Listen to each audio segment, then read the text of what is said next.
মেহেরপুর ১ আসনের অন্তর্ভুক্ত ষষ্ঠ উপজেলা নির্বাচনের প্রথম ধাপে সদর ও মুজিবনগর উপজেলায় আওয়ামী লীগের দুই নেতা আনারুল ও মিলু চেয়ারম্যান নির্বাচিত হয়েছেন।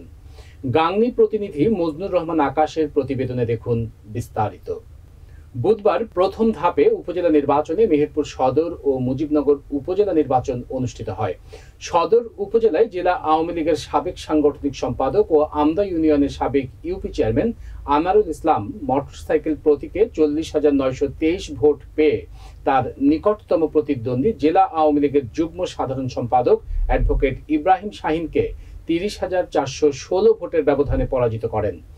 মুজিবনগর উপজেলার মহাজনপুর ইউনিয়ন পরিষদের চেয়ারম্যান আমাম হোসেন মিলু আনারস প্রতীকে 17,063 ভোট পেয়ে তার নিকটতম প্রতিদ্বন্দ্বী মুজিবনগর উপজেলা আওয়ামী লীগের সভাপতি রফিকুল ইসলাম তোতাকে 1,963 ভোটের ব্যবধানে পরাজিত করেন।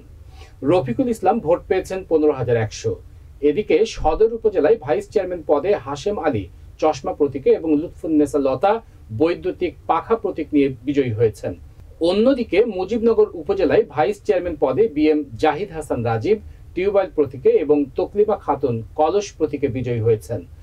মুজিবনগর উপজেলা পরিষদ নির্বাচনে 35টি ভোট কেন্দ্রে 7টি অস্থায়ী বুথ সহ 236টি বুথে একযোগে ভোট গ্রহণ অনুষ্ঠিত হচ্ছে। মোট ভোটার 85,259 জন। এর মধ্যে 42,538 জন পুরুষ এবং 42,721 জন নারী ভোটার।